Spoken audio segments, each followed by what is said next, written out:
Yep. We are live. Live Senate Appropriation, May 14th. Going through bills. First bill we're gonna do is H 938.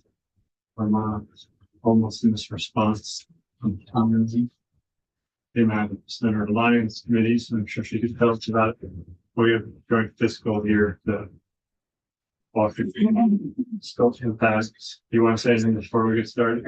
Well, it's a long bill and it is a comprehensive development of a continuum of care for those who are homeless, looking at improvements to both types of shelters and types of services available to people in need when they are homeless. There is money in the budget already. There was money in the bill. And I think probably that's if no one goes over it. And then when Katie goes in, we will look at what how the money is being suggested for appropriation. Remember, this one was also, we looked at a similar, different bill, but also related to homelessness last year. This is, I think, I'm 2% of what we saw. Then And it does include the hotel motel program that people have a lot of concern about. For the record, the whole name of the judge this conference. There's an extra, there should be an extra one for you. That's it. It's not here. I have one here. Amy, do you not have one? I thought it'd be an extra one for you too. So I have two documents posted online. One is the fiscal note, and the other one is this sheet.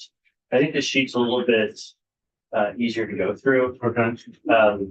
Ties to the, but because it has all the appropriations, and it ties to the fiscal note. But let me first orient you to what this sheet is. So on the left side, you have the bill as passed the House. The middle, you have 938, which is the Senate Health and Welfare proposal.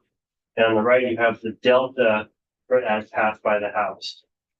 Notice under that, you see, and also in the green, you have base general fund, one-time general fund, federal funds, GC, which is global commitment in total, for both of those.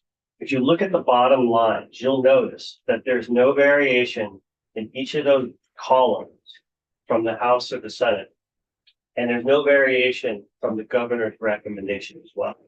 So what the House did was they tried to live within the confines of how the governor proposed. So he proposed $82 million, and he proposed them in these specific budgets. 82.6 million. And he put it in each of these buckets. So 56.7 million of base GF, 21.2 million of one-time GF, 1.1 federal funds, 3.6 general funds, etc. Right? And so what the House did said, well, we're going to live within those, within the governor's budget in terms of the buckets, but they distributed based on their priorities.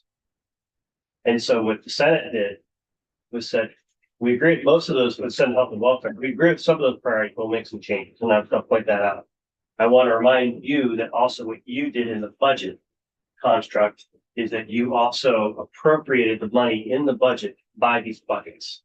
So you've appropriated 56.7 in base general fund, 21.1 in one-time general fund, et cetera, in the budget. So what this bill does is it specifies how those buckets are being funded. So the appropriation, just to reiterate, was in the budget, but this bill specified how each of those buckets are specifically allocated. That makes sense? So what I'll do now, we'll try to walk you through what each of these categories are. And again, we're going to talk about the middle column of what is in the Senate Health and Welfare. So you have the HOP, which is the Housing Opportunity Operation Grants. There's $38.2 million in general fund, 830 in federal funds, 202 in general, global commitment, 39.2. I'm not going to walk through each of these, but there's money for shelter development. There's 23.4 total for emergency housing and hotels. Now, I want to point out the difference here is in the House, there's 23.8 for housing. what Senate Health and Welfare did, we proposed taking 500 out of that and putting that into the Community Resource Center at CBO, yeah. Which the House have funded in the budget with general. The House, I want to say they did not fund it at all. Actually, I have it written in a different sheet. Isn't the Community Resource Center, the day shelter, The governor recommended cutting it, but then the House put half of it back, I think. I don't remember what half of it back. So I have it in a different folder. I don't remember. because I thought that was part of the Lions construct. It is. Oh, that's right. Money Yeah, out. that's right. Thank you. We put Yes, 50% of it in. thank you. And then realizing the significance of that shelter in this whole continuum, we took some money out of the hotel motel and Yeah. gave more money into the CBOEO What's the day shelter? Community Resource Center. Yes. Was it $1 million and we took out half of it and then this. It was 500,000 or somewhere. It was like 470. Yeah, something like that. So it's Yeah, so what, only real difference between the ones. that's it. In And terms of the so, appropriations. I mean, so if we approve what we have here, then the money that's in the budget wouldn't be necessary, Wouldn't be this. would not, Okay, then you could fund another concept, right? because this will already be funded by money appropriated to hotels and motels, So we have 500 more on the bottom line, you have confidence. 256. 250, yeah. Yeah. Brady wants to say something. 234. Oh, thank you. Thank you for all the reminders. Remember, we're in the money. But- But that's what the House had in there? The House had, the Senate cut what the House had in half. So in the Senate bill, there's 234, and there was about 470 in the House version. Okay. And this would get it back to. This puts it back. And the only difference here between the governors that 500. Not the governors. It has. Well, the governor too, because the community resource center, you put 500. Okay. Oh, I'm sorry. So yeah, the governor is just not the total, like there's differences on how you're spending it. I assume with the governor. Yeah, I had more for one-time general fund, for example. I have a different sheet that shows the House difference versus the governor's, and your only difference between that is the 500. I can pull that up if you wanted to see it, but I don't know. otherwise, then there's money for eligibility staffing. So what does that mean? Eligibility staffing. Yes, let's see. Or we can also ask these questions and. No, Council. Fine, here it is. I think it's for personnel. People to do this work. Determining who's Yeah. eligible for the Yeah. If I recall, the governor had more and the House cut that. Is this a TCF? Yes, it'd be like, yeah. And how, It's actually AHS because all of the departments within AHS will play a role in eligibility, but so there will be case managers working with folks to determine what they're eligible for within the full continuum. So the House actually cut that in half. So the governor had 2.2 for this. And the House rationale was hire less staff, the state could put that money into community, into the community organization. is that what the HOP grants are mainly community grants? The HOP grants actually went down, where the money went up was, That's what the HOP grants are, more grants to the community providers. the HOP grants, well, the House put more money, to cut that money, they put more money instead into case management, shelters. I'm just asking, what are the HOP grants? So HOP grants, and I can speak specifically to that, but they are HOP scope, emergency shelter services, transitional housing, coordinated entry assessment, housing navigation, homelessness prevention, rapid rehousing, financial assistance, Being done by. community by the administration. DCF, Yeah. The DCF grants that out, they're not doing all this, like those, the HOP grants go out to the. I don't know the answer to that. Fortunately, I would, Katie question. or that might be a DCF question, someone like Lily Sojourner. I'm getting nods from other people. Okay. You've been feeling good. Sorry. So then we have the shelter development, which speaks for itself, emergency housing and hotels. I think you guys know what that is. Eligibility staff, we talked about it. Case management, and this is coordination funding to increase staffing capacity on the ground to allow for regular and structured on-site staffing hours that people in hotels can predict and access at need. Then you have the permanent and family supportive housing. And then you have rental assistance, 500,000 from municipal grants. And I believe that was not something that was in the governor's, was not the governor's recommendation. 1.5 for emergency cold shelters, which the House increased this amount over the governor. Yes. The municipal grants, is that, what are the strings or guidelines? What are the guardrails on? You have to ask DCO. I'm sorry. Municipal grants. Yeah, So those were added in by the House, so we concurred, so it would go to communities, towns and cities that are providing services at their own cost. So this would allow for them to have reimbursement for the work that they have done or to continue working within that continuum. Center lines, you know if those are competitive grants? Like if people apply or? I'm assuming that they will be somewhat competitive, but they'll have to be justified, yeah.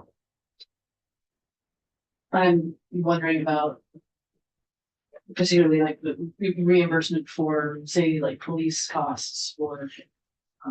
They could, I'm thinking you probably could see that, yeah. Yeah. Okay. Public safety, infrastructure. Outreach. Yeah, great, okay.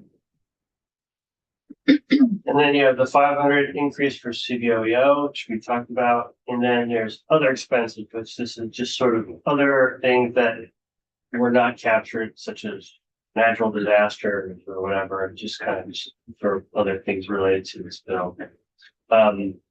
So that's the allocations that are in the bill.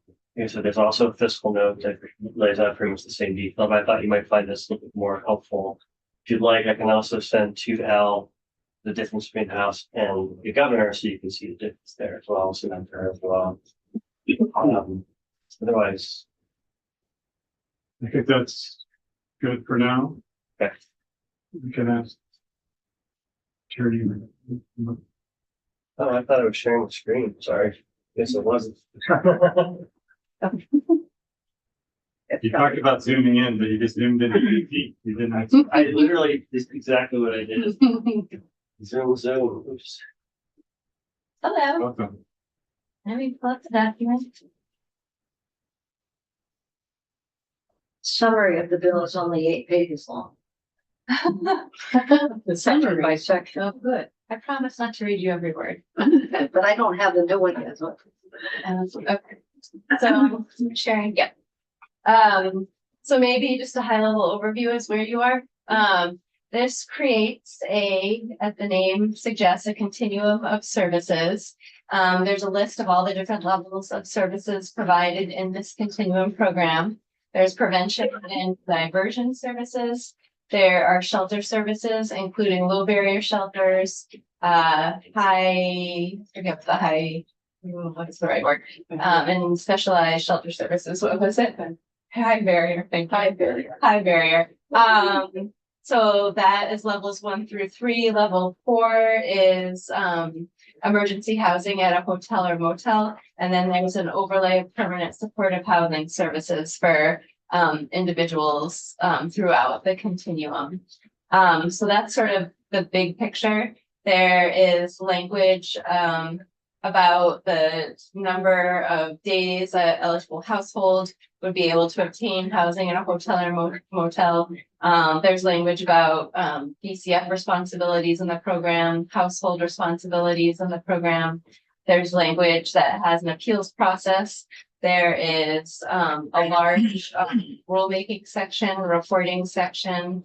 There's language that recognizes that even though the bill takes effect July 1, 2026, that the whole continuum will not be rolled out on July 1, 2026. And there's language that sort of acknowledges that more aspects of the program will continue to come online throughout the entirety of fiscal year 26. I said rulemaking. What am I missing? Time limit I guess for that is a- program participation. Yeah, time limits for program participation. I think that's probably the high level of what is in the bill. Could I ask you about the municipal grants? Yeah, I let think me it- find that. I think it's under other emergency housing services, Yep, you're right. page 18. Yep. And then the appropriation, just want to make sure it's clear that the appropriations 500,000 for grants to municipalities. And then the description of it. Is it clear that the two section is connected to the appropriation? It's called municipal supports. Mhm. And then it describes kind of the process there. It just seemed like often it's like, here's this program, and then we appropriate money to the program. But this is like the department shall offer grants to municipalities. Then there's an appropriation for grants to municipalities in general, because they need to be more connected. I assume not. I mean, were I to connect them further, I would cross-reference this subsection. Right. So you could say like the At grant has. 332209A. Yeah. I guess my question, and I don't know if Nolan will be able to answer this, is the appropriation for something broader than just what is in this subsection? Or is this it for that appropriation? That's which one is that? This is municipal supports. Sorry to. The 500, the one-time 500, or the grants, Yeah, so the 500,000. mhm, I mean, I think the bill just says, municipal sports. I guess what I'm wondering, is it limited to this one subsection? Are there any other uses, municipal uses for that 500,000? Yeah, I'm not sure either. But Do you think it was everybody's? Mhm. That could be used for other grants to municipalities or specifically for the grants mentioned in 2209? I think specific here, but it does offer latitude. So if you look at it, they can use it for at the discretion of the municipality, including for shelter or National Weather Service, well, cold weather advisory. So I think it gives them a broad spectrum of how they can use it. I mean, it ultimately could be public safety during an emergency or situation. But the $500,000 appropriation at the end of the bill just says for grants to municipalities. Yes. They could grant it to municipalities for the whole of the field. No, it has to be related to the housing services. But that's it's a grant, usually be some kind of grant criteria about what it's used for. right, but they could grant it for, I mean, the appropriation says, well, my point is the appropriation is for grants for municipalities. It doesn't reference these people or not. Yeah. And what my understanding is we have to do a technical amendment. So if we want to make a technical amendment anyway, I would suggest that if we weren't already having to do the other technical amendment, that we cross-reference that Yeah. 2209, yeah, I can do that. just to make sure. Mhm. And the municipalities apply. Yes, Yes, Because I know we have a municipality in our district that is interested. yes, there's an application. Would you like to look at that technical amendment? Yeah, unless there's any other questions or things that we need to go over. so I do have a question about language in the bill, regarding consistency. So there's, and Katie, you can help me with this, but I know it's, language that indicates to offer to provide versus Mhm. to Yeah. to provide, so it's an offering rather than a provision. So, and I know that is in different sections of the bill, and it's something we probably should Yes. look at. So Human Services made the change throughout the bill, that instead of just providing the service, it would offer to provide. And there was some conversation about an individual's household's agency and being able to choose to partake in a particular service, so that change was made throughout. Upstairs in Human Services this morning, they identified a place where it was still just provide, if not offer to provide. I stuck that on the amendment, and if you don't like it, we can remove it, but. I'm glad you put it on. I mean, it goes along with the agrees changes that we made for household responsibilities. That having often that same level of consistency, that's good. Okay. Yeah. Makes sense. Okay. Yeah, we can look at the amendment. Yeah. Since we already basically made the appropriation of all the money.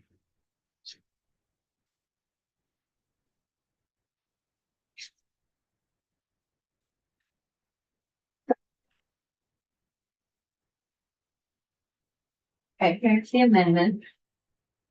So this first instance of amendment is what I was just describing, inserting offer to before provide. And then the more substantive amendment is what I think Nolan has described to already, which is updating the movement of that $500,000. Oh, that was in the bill. Yeah. I was looking at. There was one spot Yeah, that was I remember.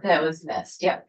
So we're catching it here, and I'll include a third instance of amendment to have that cross reference for the municipal grants.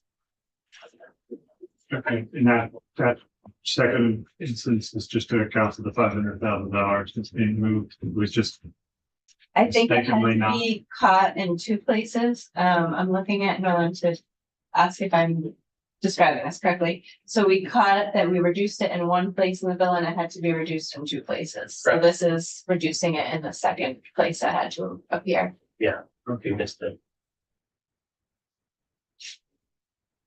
That's for municipal grants? No, No, that's for the CRC. Yeah, so that line has, Yeah. it says 23.8 is appropriated, of which X is appropriate, and we did the others, but we forgot to take the 500 out of that as well. It's a technical correction.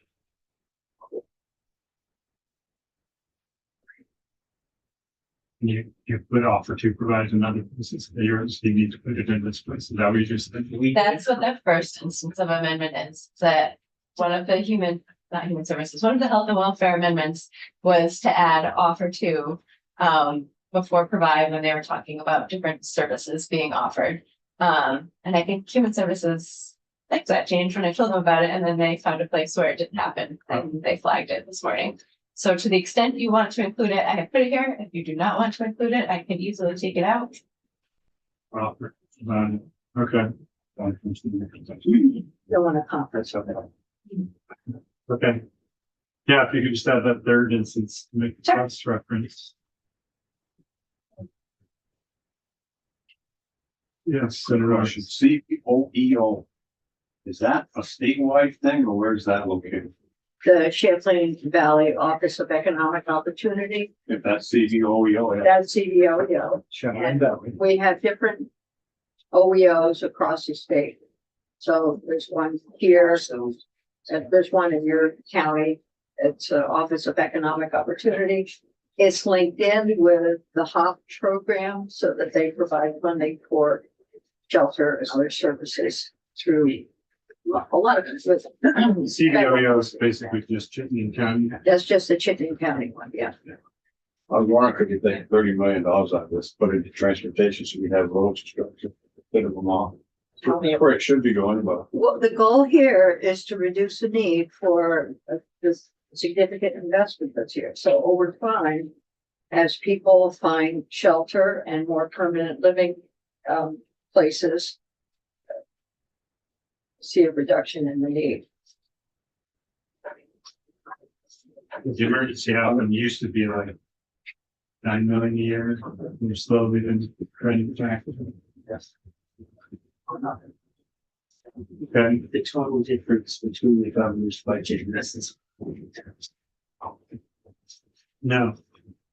I mean, the difference between the total dollar is zero difference between. Zero difference. Zero, but Yeah, it's 500, yeah, so.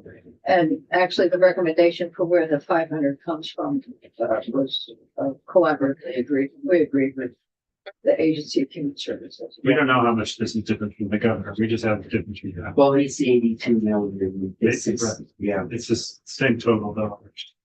And it's the same, 21 million one-time general. there's really not a lot of difference. No, it's right now. Right, it's just kind of how you're funding each one of these things. I'm assuming that's true, knowing that everything on this list is in the governor's budget, just different amount except for the resource center room. Yeah, I mean, I can pull it up if you want. I can put it on screen if you want to see it. Why don't we see it while we're waiting for our amendment? Okay. Yes, permission to increase the elimination of the rooming. I don't know if you'll be able to. I tried earlier. That's it. Oh, Yeah. Yeah. it's like, it's. We need one of the little solar plug-in things. Senator Watson. We need a little solar plug-in. You can turn on this line. Wait till you'll see how much this does. Why it's so great? Oh, You were right by your desk though. Good to see you there. You could plug it in by Bill's desk. I think, Got me one of those plates you I think can these are meant to be gaslit Yeah, wrap. yeah. It'll take a little while to warm up. And Oh. we had when that one starts. It's they'll terrible. guys, Yeah, I get it.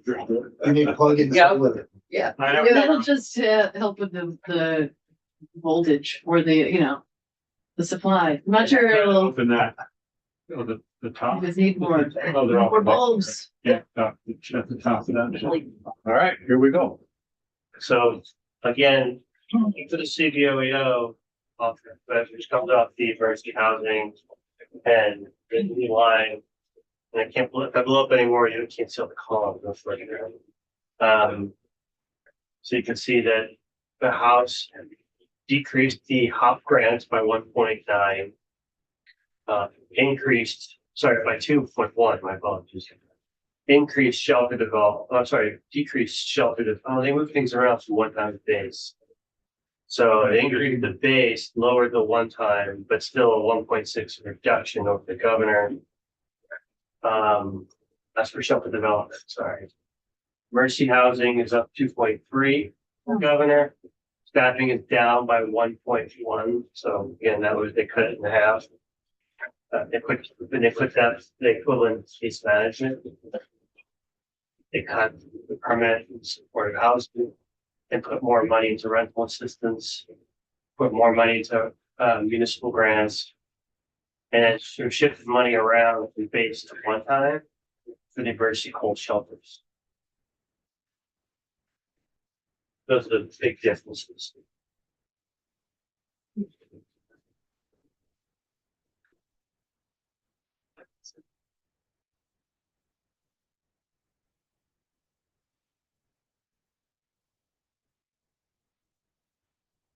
I'll send this to Al. And I will say that, the work that the House did on shifting the funds was by looking at numbers, by people in need. So we didn't spend a lot of time changing what they done.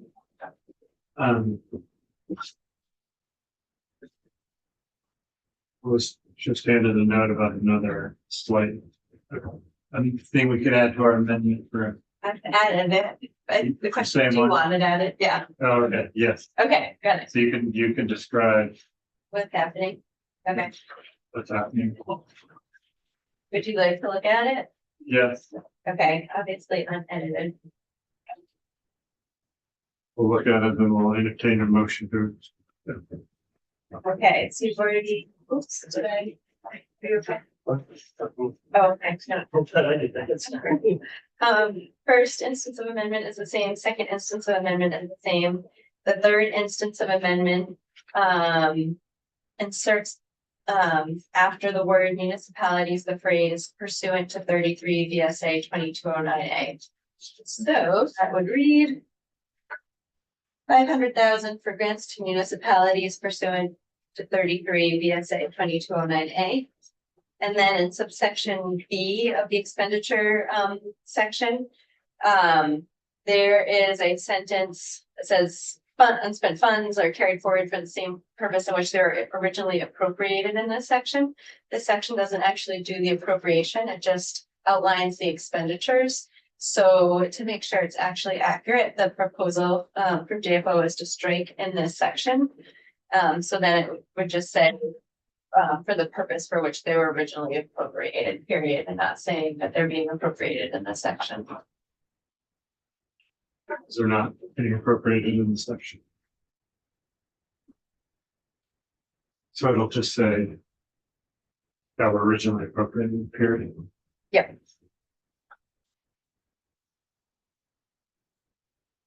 Okay, any questions about 938?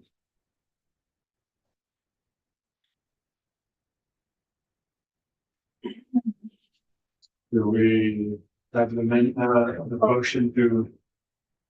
I'll move that we amend 938 as been presented. Do you want to move to amend and pass And favorably? after we've amended, I move that we pass it favorably. We have to have our assistant clerk do this? Why we do? Former clerk.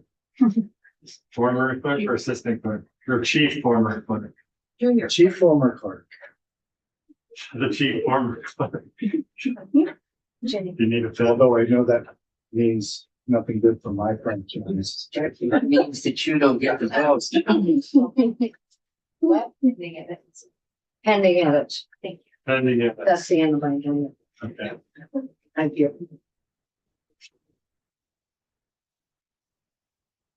Senator Lyons, Oh, yes. Senator Norris, Yes. Senator Watson, Yes. Senator Westerns, yes. Senator Priestley, Yes. Senator Brandon. Yes. I hope. Boy, you How are were you trouble. feeling down there? Senator Bruce. Yes, that's funny.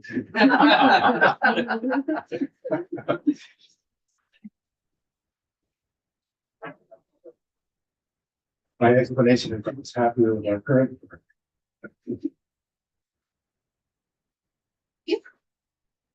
I concur. What happened? Turns into dumb. Well, no, good. Okay, well, pending any drastic edit. That's, To the editor, so I'll have it back to Ellen shortly, I guess. Yes. thank you. Yes. That concludes our discussion with H930. Good work, Senator Ryan. We're gonna turn our attention to H955, the transformation bill. The report, we can report this. Do you want to report? Our assistant chief clerk forgot to write down who the reporter is. Is there anyone who would like to report this with me? I can't leave the room. Senator. Okay. So who won the coin toss between Ledge Council and JFO? Who wants to go first? Probably makes sense for us to go first. Okay, Let's see. That's another way you want to, Oh, I can. just thinking sequentially. Or,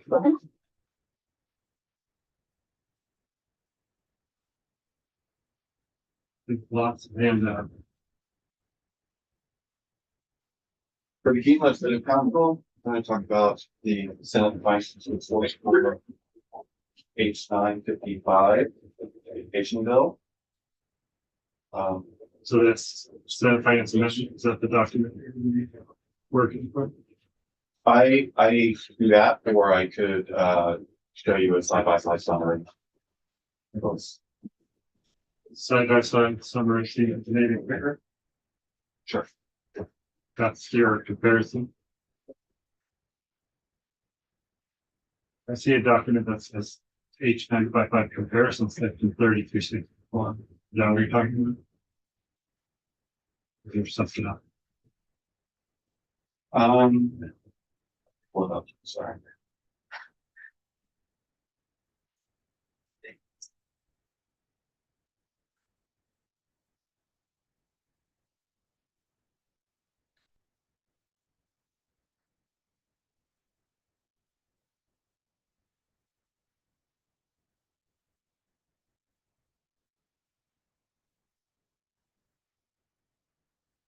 under the Senate appropriations page for the day, see my name.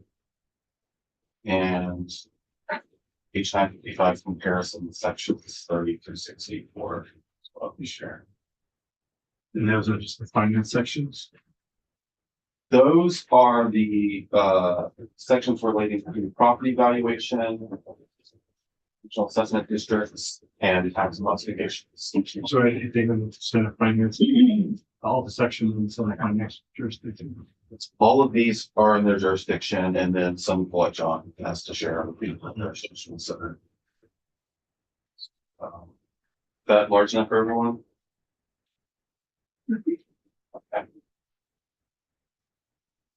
So, I'll try to speak through it for you. Not to get too much of your time. So section 30 of the bill deals with the creation of regional assessment districts.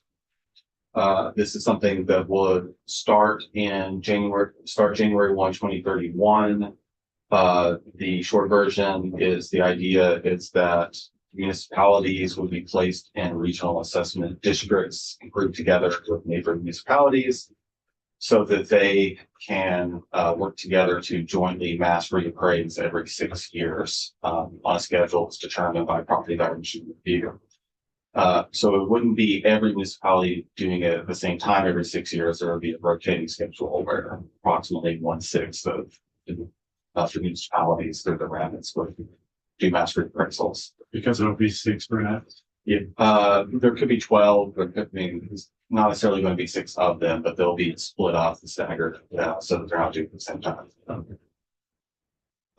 The change in Senate finance from the House version was to correct a subsection reference that relates to RAD appeals.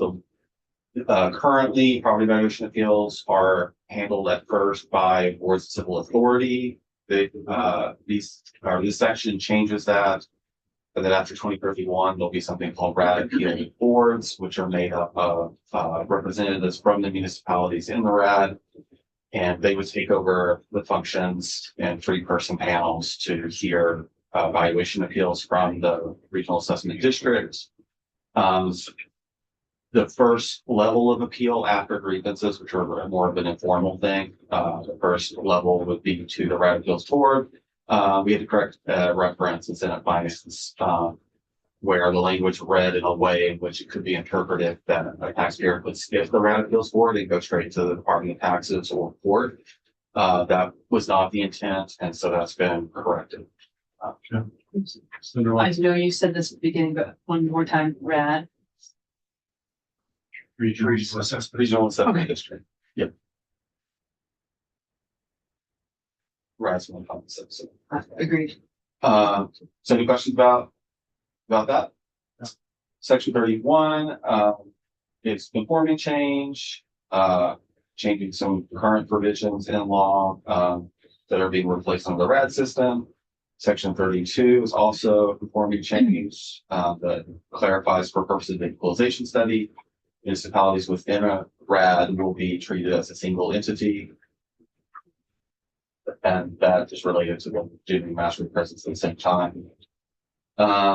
Section 33, it moves the statute on PBR valuation of public capabilities to a new section because it currently lives in the appeals chapter where the BCA statutes are. It's being moved to a more appropriate place because that section is being appealed and replaced by the regional assessment district appeals boards. Section 34 has 2 repeals. The first one is it repeals the parts of Act 73 related to RADs and the transition to RADs because those are just being replaced here and being flushed out more. And then subsection B repeal is for the chapter on property valuation bills that I was just talking about. Those are effective at different times. Replacing the Act 73 parts is July 1st of this year. But the replacing the appeals chapter for civil authority doesn't take place until all of the RADs take effect in June 2021. Section 35 are some changes to compensation of municipalities for property valuation under current law. Both mass reappraisals and grand list maintenance are paid for through an $850 per parcel fee that's paid out annually to municipalities for that work. The language here retains the $850 fee, but keeps it so that it's just for grand list maintenance. And for mass reappraisals, those would be compensated for in the year in which a mass reappraisal is occurring. The Department of Taxes through its budget would pay for either 2/3 of the estimated cost or $66 per gram for the municipality in the year in which it's doing mass reappraisals. So extra money for municipalities to do this work. Municipalities individually will be doing it, or just the RAD for all the municipalities in the RAD? The municipalities will be working together. They're still in charge of things. So even though this is set up so that they will work with neighbors, they'll still be individually active as one. Maybe each municipality in RAD will have a contract with the appraisal firm, for example. It would be like municipalities A, B, and C together contract with a firm. This language does not require that all the municipalities within the RAD work together. At first, it's actually voluntary for the first 6 years. Then after that, they'll have to raise maybe one other municipality. But it's pretty soft as far as the state imposing anything. So does that answer your question? Yeah. In section 36, the House version had a position for the Department of Taxes to handle RAD appeals. That was removed while it was still in the House because the tax department said it did not need that position to be created at this point because this is for after 2031. So we had to delete a section there and it came to Senate. And Senate Finance added a section there involving tax sales, so it's not anything to do with the rest of the bill. But under current law, some changes were made recently in the last few sessions for tax sales and when municipalities can start a tax sale. And one of those things was to add a $1,500 delinquency minimum before a tax sale can be initiated. So Senate Finance has added a provision allowing tax sales to proceed even if the amount owed is less than $1,500. No minimum. If there's no dwellings capable of habitation on a year-round basis. And the intent was, and that there was not a homestead declaration filed in case someone is living in a seasonal dwelling, but still using it as their homestead. There's a drafting mistake that I'd like to flag. In the language, it says "or" there. I should have put "and." So if you would like, if you end up having an amendment and you want to make a correction there, I would advise that it was not their intent to make it "or."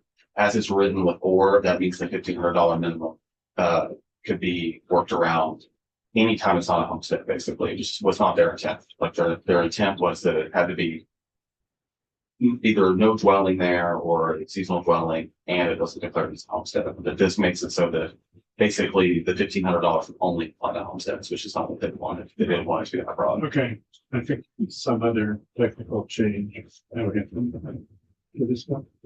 Yes. So I have language to plop into that if you do. Okay, center lines. So, but this is, an individual could still appeal through the Board of Civil Authority. For the tax sale? Mhm. Yeah, the tax sale process Doesn't change the appeal process. It doesn't, no, this goes to whether the municipality can even initiate the process in the first place. And so in this case, so Senator Cummings had she knew of towns, her district, do you know about this, that have some vacant, very small vacant parcels where they're delinquent on taxes, but in order to reach $1,500, it would take many years. And so those municipalities want to be able to proceed, but they can't because of this. And can you remind me, it could be vacant, but still be a homestead? It could have you could have a dwelling that would not be fit for your own habitation and it's a big homestead. But if it's fit for habitation, like it has water and electricity, but it's nobody's living in it. It's, you know, maybe might look run down. I don't know if it's, If it has a dwelling or building at all, then the intent was, there's actually, it's like a homestead, to get a homestead declaration, you could ask, you could, you're the owner of the property. Can you declare it as a homestead even if nobody's living in it, or somebody have to live in it? someone has to live in it. The thing about this is that, if you are living in a building, even if it doesn't look like what people might think of as a dwelling, you can still declare it your homestead. Okay, that's what.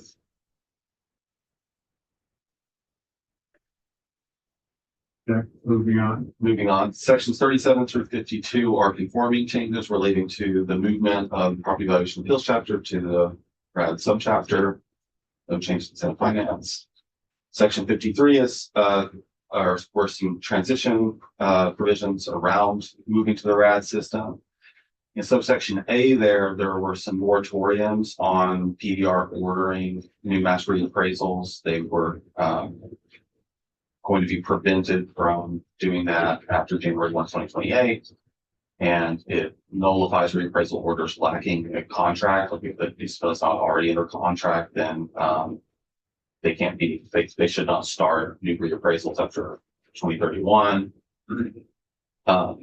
So all those moratoriums, department came into Senate Finance and said, for this transition, we think it would go more smoothly with municipalities if they can be allowed to do that. And as the RADS transition, PBR will handle those situations. They did not want to see any municipalities not going to, municipalities that need a master reappraisal to not do that just because of the transition of the system. So that was their request, and Senate Finance agreed. So the difference between the House version and Senate version is that those moratoriums were removed in this version. But the subsection B that's there, it remains to require the tax department to send annual progress reports on the RAD transition starting in 2028. Okay. Section 54 has to do with establishing the original assessment district boundaries in the first place. This bill doesn't actually do that. It requires a report from the Department of Taxes to recommend regional assessment district boundaries that align with school districts and have a minimum number of parcels to create economy scale for appraisals. So that report back is due December 15, 2029, with the assumption that during the legislative session in 2030, the General Assembly could put the RADs in statute establishing their boundaries. Section 55 was something added on the House side that was a standalone thing. It created a process to allow municipalities to be reimbursed for evaded education property taxes, cases where abatement was specifically because of lister error. The tax department testified in Senate that they were concerned that by having the state reimburse municipalities for abatement of education tax without the state having any say in it, that in some municipalities there could be some abuse where instead of going through the appeals process, someone just goes to the board of abatement and gets an abatement, which just has a lot less structure and organization to it, and it's completely deferential. And that it would undermine the appeals process. Senate Finance agreed with that and removed it. Section 56 is similar. There was a section added on the House side that put into statute as a requirement that PDR issue guidance relating to the evaluation of manufactured home parks and limited equity cooperatives. The department came in to finance and testified that they are already working on this guidance and would prefer that it not be added in statute as something that the PBR director is required to do. And again, they assured Senate Finance that they were already doing this and it doesn't need to be in the law. Senate Finance agreed and they removed it. And so that's everything with property valuation and RADs. Starting in section 57, you have tax classifications. Very quick version of how tax classifications works is that at this point, it's been fleshed out over the session from last year in 73, where a lot more details known. The tax department did a report over last summer with recommendations on how to set this up, and a lot of what's in here now. It's from that report, and lot of feedback from the tax department to be able to administer it. The way it's set up is, the assessing officials will start to mark for each parcel how many dwelling units are in the parcel, and they'll put that on the grand list. That's the only added responsibility for assessing officials or municipalities. The rest of it's handled from the Department of Taxes, where they'll start requiring something called a dwelling use attestation for some property owners. And in a dwelling use attestation, the property owner would mark for its dwelling units how those are used. And with those two pieces of information put together, the department will be able to, with the homestead declarations as well, will be able to determine whether a parcel is being used as a homestead, as non-homestead non-residential, or homestead residential or non-homestead residential. And then there's also a lot of provisions relating to mixed use properties, which is really where it gets the trickiest. That's the system that's envisioned here. It doesn't go into effect for a year, The July 1st, 27. Yeah, so the grand list information will start taking place effectively in 2028, which is still 2 years before it's needed to actually implement this. The idea there is if assessing officials need help and guidance, that they'll have that runway period to get this information on the grand list. Okay. But yeah, the entire system is July 1, 2030. And there's, of course, all the same contingencies that were from Act 73 for this. So it doesn't take place unless those ed reform contingencies take place. Okay. So the classification system itself, I just gave you the summary of that. The changes that Senate Finance made were more on the technical side. One is they added a provision ensuring dwelling units that are part of a licensed lodging establishment are not subject to the highest non-homestead residential rate. The definitions themselves were intended to make sure that you never have a hotel be considered a short-term rental, that they had a provision to make extra sure of that. They removed a subsection on tax classification appeals.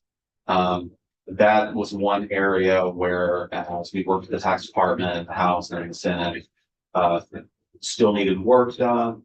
Partly that's because a lot of this is abstract at this point, and the department's still figuring out administrative details. So basically, we removed the subsection in Senate Finance that having to do with the tax classification appeals. So this language doesn't have that anymore, but then Senate Finance added a new section having the tax department report back on how they suggest handling appeals of tax classifications. And finally, in the classification section, Senate Finance added a provision to the definition of long-term rental, explaining the factors that commissioners may consider when determining whether a bona fide landlord-tenant relationship exists. So if a parcel is being used as a long-term rental, that means it will be classified as non-homestead, non-residential, as opposed to non-homestead residential, the higher rate. So it uses the definition for long-term rental. That definition is that the dwelling unit on the parcel is rented out for periods of at least 30 days at a time. It's rented out cumulatively for at least 6 months in a year, and that there's a bona fide landlord-tenant relationship. So what Senate Finance did is add a little bit of clarity about what landlord-tenant relationship means or how the department should apply that. Okay. 58A is the tax classification appeals that I just mentioned. So the department will submit a proposed legislative language regarding tax classification appeals on or before December 13, 2027. Section 59 is where the requirement for dwelling use attestation statute would be, creates the filing requirement.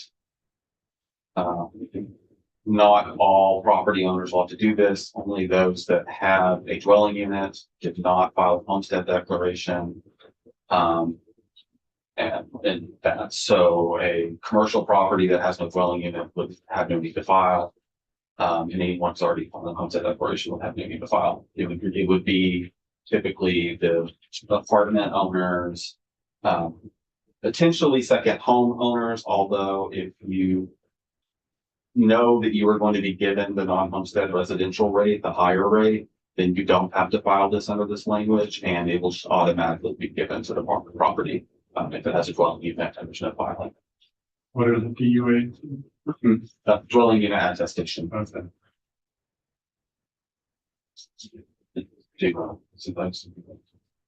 Section 60 requires Department of Tax to collect information from property owners in calendar year 2029 to transition to implement the system. Basically, they'll be trying to gather that information for DUAs at that time. Section 61 repeals several sections of Act 73 that relate to property tax classifications, and because they're being replaced here. And some of the deadlines have been extended, as I think you're aware. Some of the deadlines for the education reform, I think, are extended now from this year. Section 62 deals with the intent to create tax rate multipliers. At this point in time, the specific differences in tax rates between these classifications has not been put in the statute. So there's a section with the intent that as tax classifications is worked on, General Assembly will continue to think about what it wants to do with tax rate multipliers. Section 63 is more substantive, though. It repeals the tax classification sections if new tax rate multipliers are not set by July 1, 2030. So that's your deadline for deciding how you want to tax these things differently. Section 64 is the final section for me, and it adds conforming language to the definition of homestead to prevent ambiguity between the homestead classification and the classification system. The idea is that nothing will change with homesteads. They will be done as they are under the new classification system, and that nothing in the changes for tax classifications is going to inadvertently affect homesteads, how those work. And I don't know if I skipped any set of finance changes. So I'm supposed to do that one. So that's my part of it. Okay. Thank you. Any questions, Mr. Keaton? Okay. We have other large council. Want me to go? Yeah.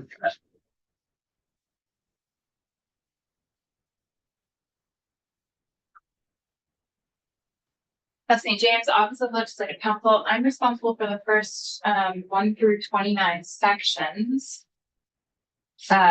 Most of them are education policy. There is a large appropriations section. I walked through this in another committee this morning and it took me over an hour. So, and that was at a very high level. Where would you like me to focus? What are the, well, I'll ask you first, what are the highlights in your, Oh boy. your doc? It is a true potpourri of options. There is lots of, so I would say the first third of what I am responsible for is the state putting every supervisory union into a mandatory cooperative education service area, which is currently known as BOCES, and this bill changes that to a CSA. CSA. Well, There's a. I made up a motto. Okay. So there were some policy changes in there. There are some appropriations associated with those changes, startup grant. Some money for them to hire executive directors. The next large chunk of the sections I'm responsible for require our one current BOCES, soon to be CSA if this bill becomes law, to hire facilitators, to group every school district into the state, in the state, to work on study committees to explore the advisability of forming new unified school districts. There are appropriations associated with that work. And then there are a number of miscellaneous education policy sections with report backs to you all rulemaking provisions for the state board and the agency, et cetera. And each CISA is defined by municipality, like in, By a so seesaw membership is at the supervisory union level. yes. Um, If, and can those be changed by, yes, so what the Senate has done is added, because you're putting those that membership in statute, only you could change that membership. And so the work of your colleagues in finance and education added a statute to chapter 10 and title 16, which is our here, why don't I and when you have yellow highlights in here, are those finance changes, or those changes from some other, or highlighted for other? let me see, what draft are you looking at? Are you looking at the side by side? Yeah. Okay. The one that's on our wall. Do you want me to share my screen? Are you Sure. all, Just in case we might. Okay. If it's easy. the yellow represents changes from the House version. The Finance Committee pretty much wholesale adopted the work of the Education Committee For these sections, because this wasn't right for there. the first 1 through 29A. There's more than 29 sections, so sections 1 through 29A. So that's most of the pages, it's just grading the CCs. That's the first third of what I am responsible for, up through section 12. Mr. Chair. Yes. I'm wondering, and this you don't need to go into great detail, but there was a contingency in I-73 that said we needed a new map in order to bring the foundation formula online. I am wondering, on the CISA, mandatory CISA map, does that satisfy that contingency? I would say no. Do you want me to go any further than just a no? A bit of explanation would be great. Okay. So Act 73 actually did not require a map. It required new school districts to be operational. Right. So seesaws are not school districts. And the language in Act 73 was very specific to the new school districts envisioned by this act. And so there was nothing in Act 73 about new seesaws.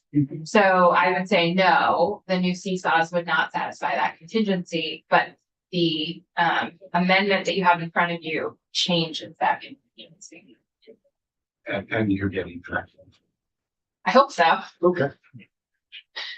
We haven't hit on that section yet. Do you want to talk about seesaws any more than I already have? Oh, I'm sorry. To answer your question, Chair, yes, the Senate has added a brand new statute to Title 10 that outlines the process by which a supervisory union could request to the General Assembly Page change is that? that membership. Is that That's on page 11.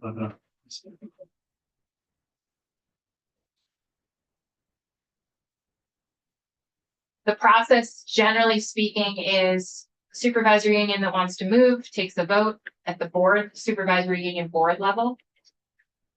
If that vote is in the positive, then the applicable seesaw boards would take a vote. Then the SU that wants to move would send the results of those votes along with any of the public information related to the record around those votes, so the minutes, the warnings, the notices, etc., to the Secretary of Education. And then the Secretary of Education would send all of that information to the General Assembly, very similar to a charter change in the Secretary of State's office. And then the membership adjustment proposal would become effective upon affirmative enactment of the proposal by the General Assembly. And does it change the other districts that are the SUs, the SBs? It would only change a Bill. supervisory union's membership in a seesaw. And there's nothing else in the bill that addresses this School districts? school districts or. Yeah, that's section 13, which is the study committee process. Okay. So that starts on page 14. And again, high level overview. Your one functioning BOCES right now, maybe soon to be seesaw, would hire 7 facilitators and then 1 extra to be the lead facilitator and oversee those facilitators. Those 7 facilitators are then deployed to the field. They have certain criteria that's built in that I'm happy to go over, or we can let it speak for itself, that the facilitators would use to group current school districts into study committees using our current law, Chapter 11, Union School District Formation. There's also an entire section of grouping of school districts to provide the facilitator with guidance. So there's technically 2 maps associated with this amendment or this bill. Seesaw maps and school district grouping maps. The study, But those grouping maps won't be created until the facilitators create them. no, the groupings are put into section 14 themselves. So section 14 is literally just a list that says group 1 and then names a bunch of school districts. Group 2 and then names a bunch of school districts. And it's just guidance for the facilitator. The facilitator groups everyone together. School districts are required to participate in good faith in the study committee process. They have a number of things they are required to consider. They issue a final report. If their final report says that it is a good idea to form a unified union, a new school district, then the next step would be school districts that are members of that study committee would review the report. They can't weigh in on it. They can provide feedback, but the report and the final recommendation is the ownership of the study committee. Then it goes to the Secretary of Education for review, and then the Secretary transmits a recommendation to the state board. The state board has to make some findings, and then it ultimately goes to the voters, the electorate of each of the school districts participating in the study committee that wants to form a new unified union school district. And that's all current law. That process I just laid out is current law. That's what Act 46. Nope, it's chapter 11, which is your union school district formation chapter that has been around since the 60s when union school districts, but this was my first bill in the legislature in 2022, was rewriting that entire chapter. So it's painfully detailed. So there's a lot of detail in there for them to follow. Okay. So section 13, I just basically outlined all of section 13, the study committee process. There is no requirement for any specific outcome. And it looks like the groups were just slightly changed between House and Senate. I would say more than slightly changed, enough that it would be difficult to do Well, it just in down Word. walk, I just, Yeah, okay, good. I just noticed some differences, so I didn't know. Yes, I think there are some pretty big differences. The House kept supervisor union boundaries intact, so they tried to work within supervisor unions. And I believe I have not gone through with a fine tooth comb, but I believe some of the Senate groupings do break up supervisor unions. The House of 21 and the Senate has 18. Correct. But all school districts in the state, other than our interstate school districts, are reflected in both versions. Okay. You're gonna get so section 14A was added by the Senate. This is an interim report on how the study committees are going, what are their final recommendations, and do you all need to make any adjustments to seesaw membership or supervisory union boundaries based on the work of these study committees? Section 15 is a final report back to you all on the study committees, along with some information on how various topics impact decision making that may or may not inform future legislative efforts. A key piece to point out, this is the one on page 23, section 15, subdivision 1, Senate Finance did add this language regarding a determination and identification of any school district that is a bad faith participant in the study committee process, because that will be tied into school construction funding, that finding. The lead facilitator is hired by who? The Vermont Learning Collaborative, which is our one current BOCES. In Children's County, somewhere? No, I think in Windsor, down south. So a bad faith participant could be someone who is nominally going through the process, but clearly not. Yes, I think there's no definition of bad faith participant here. That is not a exact legal term. And the way this is drafted right now is it does leave the determination of bad faith for indicators up to the discretion of the lead facilitator. Thank you. Good. Section 16 was another final report back to you all on supervisor union boundary adjustments, seesaw boundary adjustments based on the final, after final votes have been taken, were there any school districts actually formed? Section 17 is the big appropriations section, although it's no new appropriations. Total 1.5. I don't remember what it totals. But all of the appropriations in this section are coming out of the education transformation appropriations that you all made in Act 73 last year, and then amended the budget this year to provide some further guardrails on how that money should be used. When we hear from JFO, we can go. All of the appropriations in this section. So we've got money to go to the study committees for whatever services they need to do their work. We've got money going to the Vermont Learning Collaborative to hire those facilitators. And we've got money going to the Agency of Education. Actually, the Agency of Education already has all of this money from Act 73. But the agency would then be required to grant $50,000 to each new CSOC to go towards their first executive director. All of this money has been made in an allowable use of the Act 73 Education Transformation Appropriation as amended by Section C103 of the budget.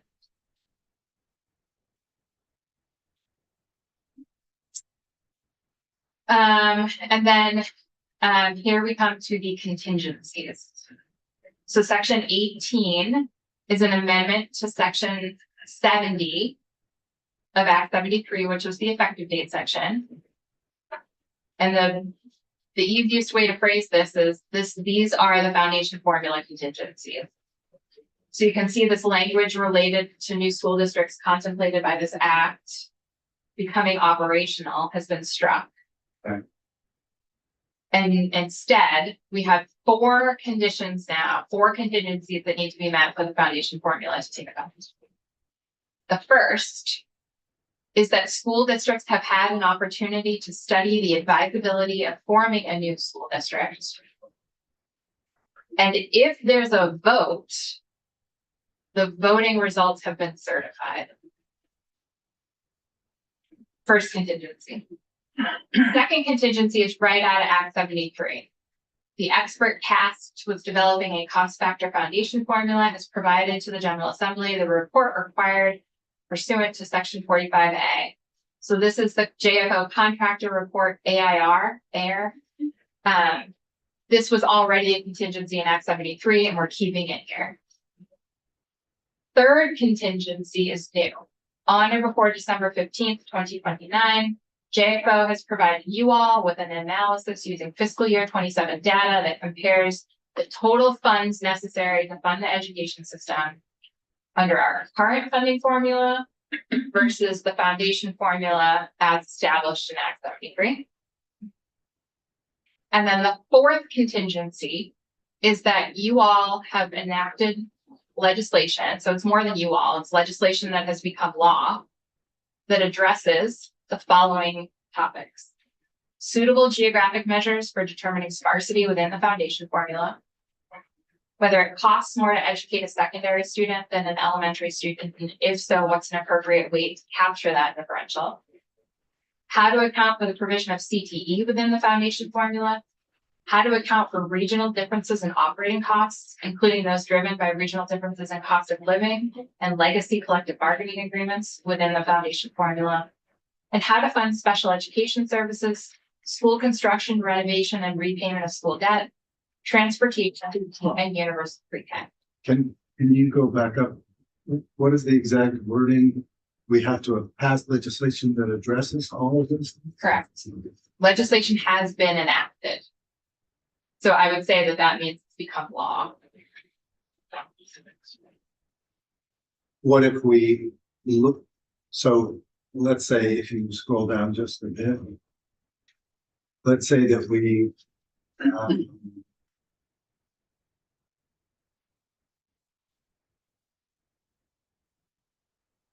So let's say universal pre-kindergarten, not at all saying that we would decide this, but let's say we decided that we studied it, we didn't want to do that. That alone could prevent the foundation formula from coming into being if we didn't enact. It just, the way this is drafted is it just says legislation has been enacted that addresses So, pre-K. well, and I guess I'm wondering how technical we're gonna get. If the legislature passed something that said, we've studied all these things and we don't think any of them need to be changed, and then it enumerated all of them, that would be enacting something that addresses them. Potentially, I am at a little bit of a disadvantage because I work for you all and not the judicial branch, right? So it would ultimately be if there was a legal battle over this. Yeah. My opinion doesn't matter. It's, But I mean, addresses is it could be legislation that names it, but doesn't change it. I think that is I think that is accurate. Great. Just wondering how, I suppose it's a question for the House. What was their intention in terms of, are they meaning that all of these, because it's a laundry list of problems that many of them, like universal pre-K, have been around for a long time. If the foundation formula can't go into operation unless those are all solved in statute, then essentially you're just saying the foundation formula is never. Where do you see, I see and universal? Yeah, I see it. right down. Yeah. So anyway, thank you. I think that's good enough. We could determine how to fund it by not funding it. Or discuss funding it and then say Then we're not going to do. And I suppose the other way to answer it is you notwithstand any of this, in the future. I mean, that is literally what we're doing with this language. Is we have struck the language that you passed last year, right? So. Okay. Yes. Okay, continuing on. Okay, continuing on. I'm gonna jump back over to the side by side. Oh, I will actually go back to. The House has some language that I believe the House passed version is on your website. The language is in the side by side that requires the Department of Taxes to come up with an interactive education funding calculator that would be posted on its website. Senate Finance removed that section.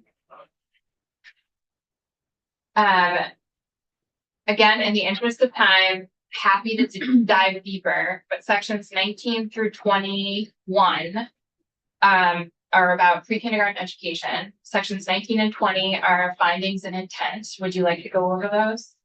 Okay. Section 21 is a report back to you all regarding pre-K funding. Do you want to go over any of that? There is an appropriation there. See, appropriation for the study.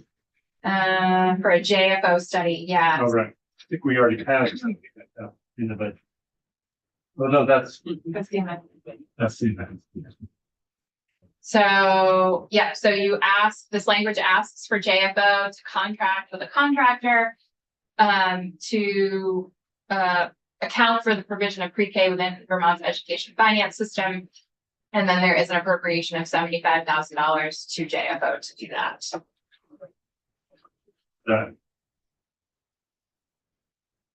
There is an appropriation vote, so why do we need an amendment?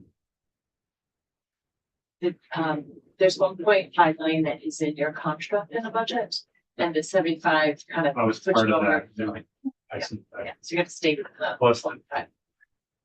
And you're gonna see the other appropriation for sections. okay. Sorry, just so I'm clear, so this is over the amount that we budgeted for? No, it's part of the. Part of it. Okay. All right. It's important. So you have the budget, Or Julia Richter JFO. You have the 1.5 million for education transformation included in the construct, right?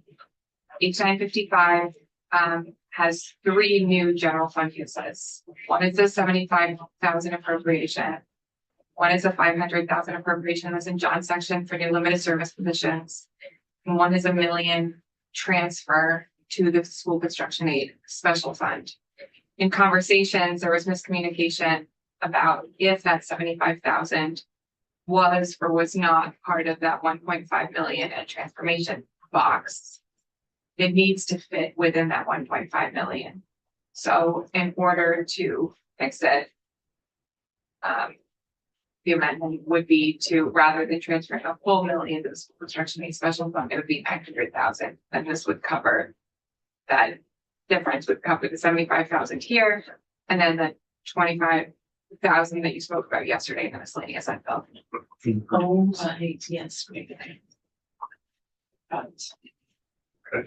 Okay, back to the side by side. Section 21A is an amendment to the pre-K statute to require school districts to start collecting data on how many hours of pre-K they're actually funding.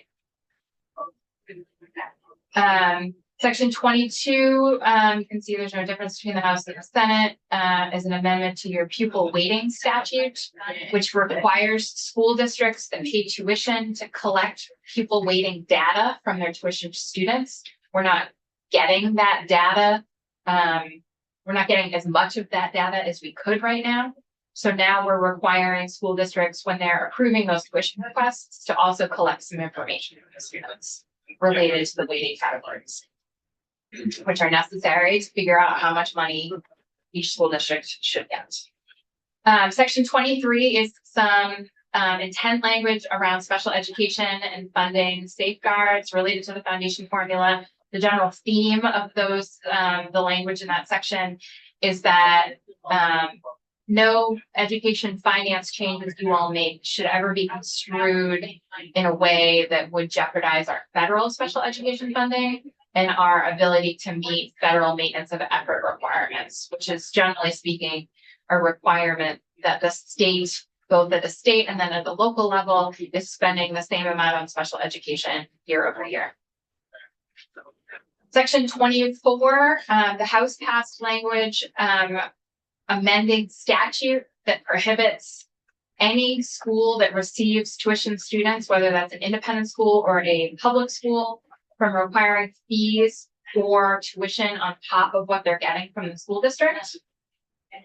The Senate struck that language and replaced it with legislative intent language that states it is the intent of the General Assembly that under the foundation formula, no receiving school may charge individual families tuition in excess of the amount of tuition paid by a sending school district.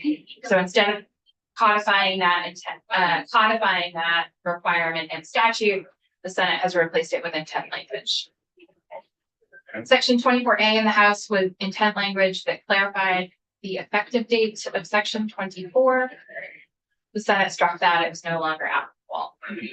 Section 25 is an amendment to section 707 in Title 16, which governs study committees, budgets, study committees to form unified union school or to form union school districts. It's a whole statute on how they allocate that money amongst themselves, etc. And current law says if you're going to spend over $50,000, you have to go to the voters and get approval for that. And there was some concern that it may cost more than $50,000 to hold the election, depending on when those elections would be held, right? If they were special elections. So what the House did and the Senate has concurred in at this point is raise that threshold for voter approval to $500,000. Sections 26, 27, 27A, they are all rulemaking requirements. So section 26 requires the State Board of Education to update education quality standards to put into rule the criteria to determine if a school is small or sparse by necessity, which is important to determine if that school or school district will qualify for a grant under the foundation formula. Section 27 is asking the Agency of Education to update the district quality standards to come up with intra-district budgeting guidance. The Senate has added language to clarify that intra-district budgeting guidance needs to be for the foundation formula. The Senate has also pushed the rulemaking date out from March 31st, 2027 to December 31st, 2028. And then the Senate has done this in a couple different places. Anywhere you see children will be afforded educational opportunities that are substantially equal in quality, the Senate has changed that in various different places to say that they will be afforded opportunities in excellent education. Section 27A is amending a piece of rulemaking directive from Act 183, which was the yield bill in 24, that required the Agency of Education to come up with, to amend the district quality standards for reserve fund guidance. That guidance has not been issued yet. So section 27A, which is the same in both the House and the Senate, provides additional directive to what needs to be in those rules. Section 27B is a report back to you all with a whole bunch of information on school transportation. Section 27C is requiring the Agency of Education to make a form for school districts to use to collect that pupil weighting data that we supposed to need. do this years ago? Like back when I was on that? Yes. So Act 127 did require the Agency of Education to come up with the Universal Income Declaration Right. form. I'll leave it there. Yes, you are correct. Oh, that's fine. Okay. Moving on. That is not a comment or meant to be any sort of comment on whether or not that has been met. Okay. I won't belabor. I am your non-partisan neutral legislative staff. Yes. Okay. Section 27D, length of school day, another piece of rulemaking where we asked the State Board of Education to update a specific rule series that contains information on how long school day is. This is especially important when we're talking about pre-kindergarten education. And this is asking them to update those rules. I'm gonna. Anything in here about the universal count issue? No, that is still being worked on Okay. from Act 73. I'm gonna throw to John if that's okay for sections 28 and 29. So sections 28 and 29 are linked to Dean Grayhoff's legislative council. Sections 28 and 29 are linked. You'll recall from Act 73 that one of the provisions replaced Vermont's existing small and sparsity weights with these support grants. So section 28 is repealing the Act 73 support grants to replace it with essentially the same thing, but for a few tweaks. So that's why you see a repeal and a replace. The difference, these are the same dollar figures that you saw in Act 73. They've carried over here. That's what you see in the House side. That's what you see on the Senate side. Update that the Senate Finance has proposed here is that you may recall that the small school determination is a two-pronged request. There's a determination whether or not it meets small by necessity under certain standards, but the other piece is a numerical check. In Act 73 and in the House version, the objective numerical check on small school size is whether it has fewer than 100 pupils in the school. Well, that's agnostic as to the grade coverage that the school provides. So the update that's proposed here is to use average grade size as a measure of what a small school is instead of total pupil count for the school. And so that's what this does. It just says, enrollment, it restricts it to K through 12, and then it counts your enrollment across all the grades you have and divides it by the number of grades that you offer to produce your average grade size, and then it converts the eligibility condition. Preschool and kindergarten considering grade. So pre-kindergarten would be kicked out of this. It would not be part of the determination. Kindergarten would. Yeah, but kindergarten would be exactly. So you could have 13 grades. Oh, if you're at K through. Well, Yes, exactly. okay. The House passed, my computer's gonna die any minute. So section 29A is passed by the House, needed an update to the master definition statute in Title 16, defining certain terms. The Senate pulled that, but put in their own section 29A, which was language that actually came to the Senate from the House in the miscellaneous ed bill. Senate Education pulled this language from the miscellaneous ed bill and plunked it into 955. It essentially, Act 73 created class size minimums.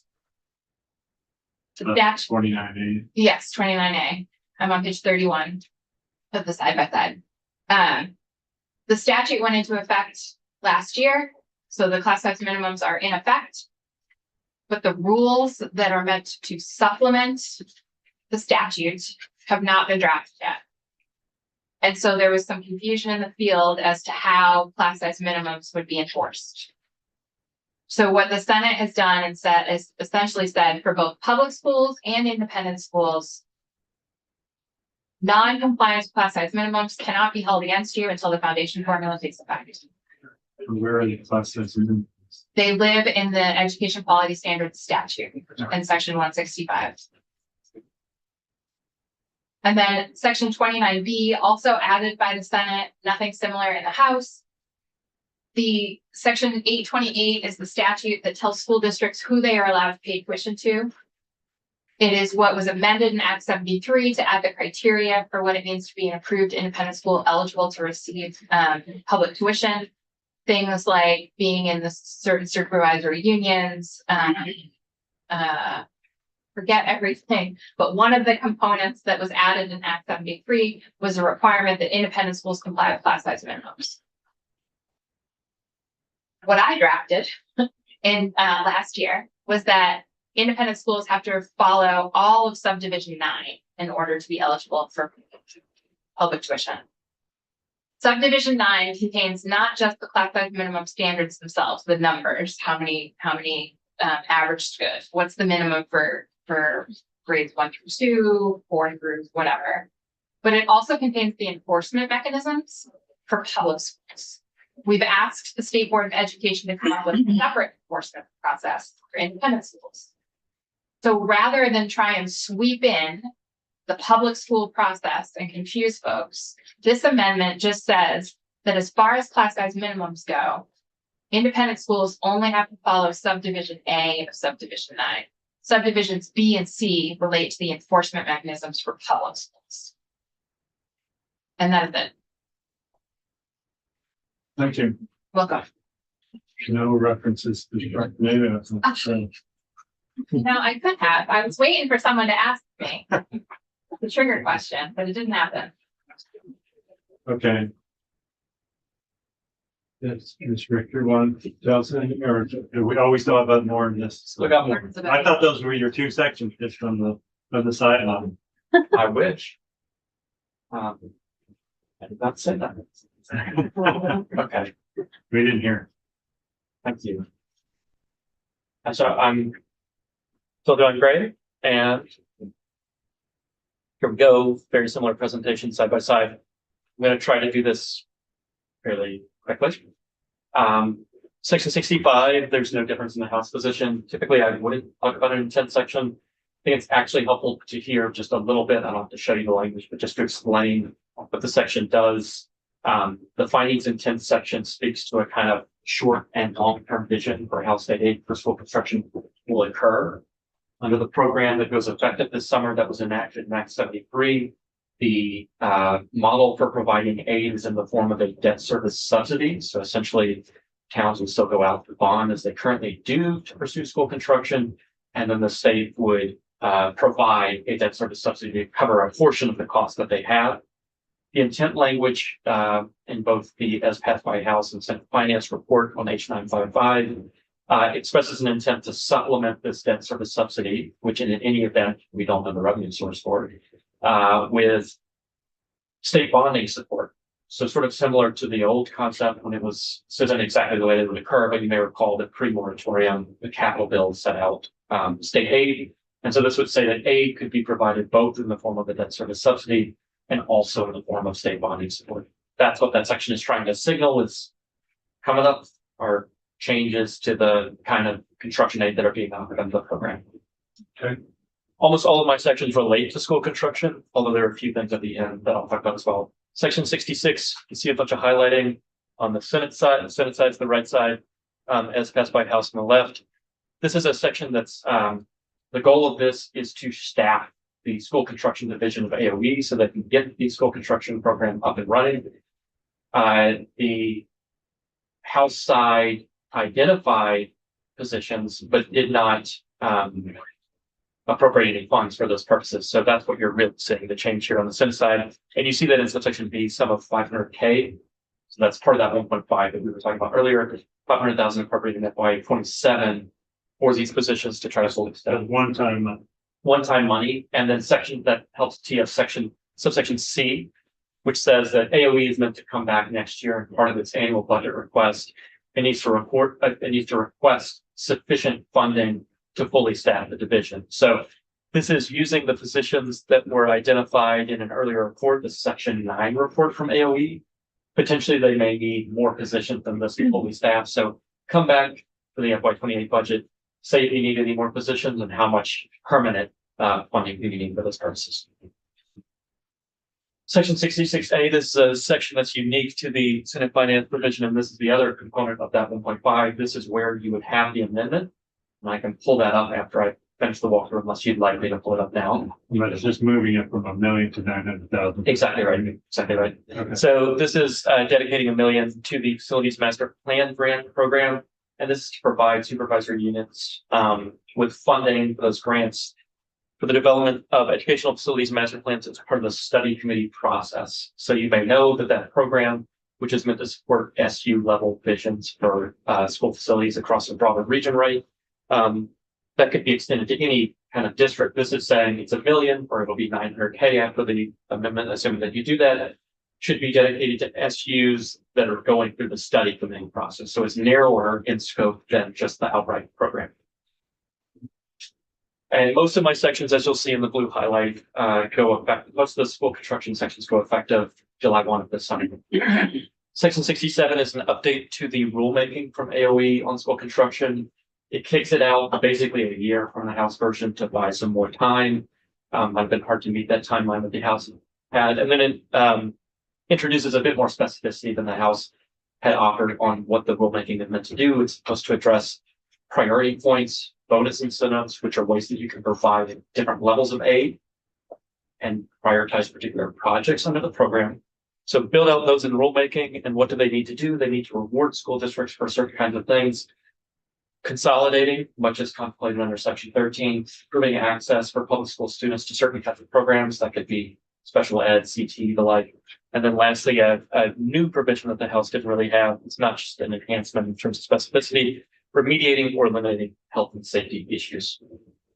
So bumping out the date and being a bit more specific as to what that rulemaking should do. Okay. Section 68, this is a report from the advisory board that is helping to catalyze the state aid for school construction program. This is essentially a report that says, go out and identify opportunities for school construction, regional high schools across the state, and come back with that this December for the legislature to consider. On the House side, you can see the language on the left was just to identify opportunities for construction. We didn't say a number. And you can also see that under 3, it asked the advisory board to analyze the compatibility of each of those school construction projects. The Senate Finance Committee felt this might be too heavy of a lift for the advisory board, is the way I've described it. So it's been restricted to 3 to 5 feasible opportunities for construction or renovation, and then added a bit more of that aligning language for excellent educational opportunities, including CTE, shared special ed, improved comprehensive curricular offerings. The other big workload change that they made is, in addition to striking the compatibility piece, the House requested a full siting study for each of those identified opportunities. That could be quite extensive and require technical expertise. So instead, asking for a preliminary siting. So what you would get under the Senate proposal, the Senate Finance proposal, is a report this December from the advisory board, 3 to 5 feasible opportunities for regional high schools, and a preliminary siting study for each of these, and that it wouldn't take a position on if you should explore all of them together or in a particular configuration. Leave that to the legislature to decide. Okay. I'm gonna ask you to go one level up. Sure. Then I'm gonna, 68A says if there's no money, there's not gonna be money. Okay. Which makes sense. That's high level. I'm gonna skip 69 through 71, but these are similar statements of policy and intent, and some technical updates to the responsibilities of AOE and the advisory board. No change between the House and the Senate. 72 is your core school construction aid section that sets out the application process. the changes that you're going to see between the two. You see the highlighting here. DQS, district quality standards, are a self-assessment. The Senate Finance has proposed requiring an actual demonstration of proficiency in school district quality standards rather than just self-assessment as an eligibility condition. And then there's a piece added as an eligibility condition to accessing. This would be part of your application for state aid. If you're an older school, you're going to need to do PCB testing. You're going to see highlighted some existing law language. That's because the House side had struck some language related to authorizing a bond before receiving approval. I'm just going to say high level. The House was trying to solve a sequencing problem. Finance solved it in a different way that allows you to preserve the existing approval of funds prior to application approval itself. That's the same thing here. It's a sequencing solution. It's just making sure that districts don't bond in advance of receiving their state aid package. Now that you're contemplating aid in the form of state bonding support, the district should not go out and bond until it knows what the state aid would be, because it should shrink what it needs to do locally. There's also change to the scope of aid. The House aid had been 50 to 45, so 50 to 95% aid possible. And the change that you see from Senate Finance, it drops down the base amount to be 30%. So that would be 30% to 75% aid possible under the program.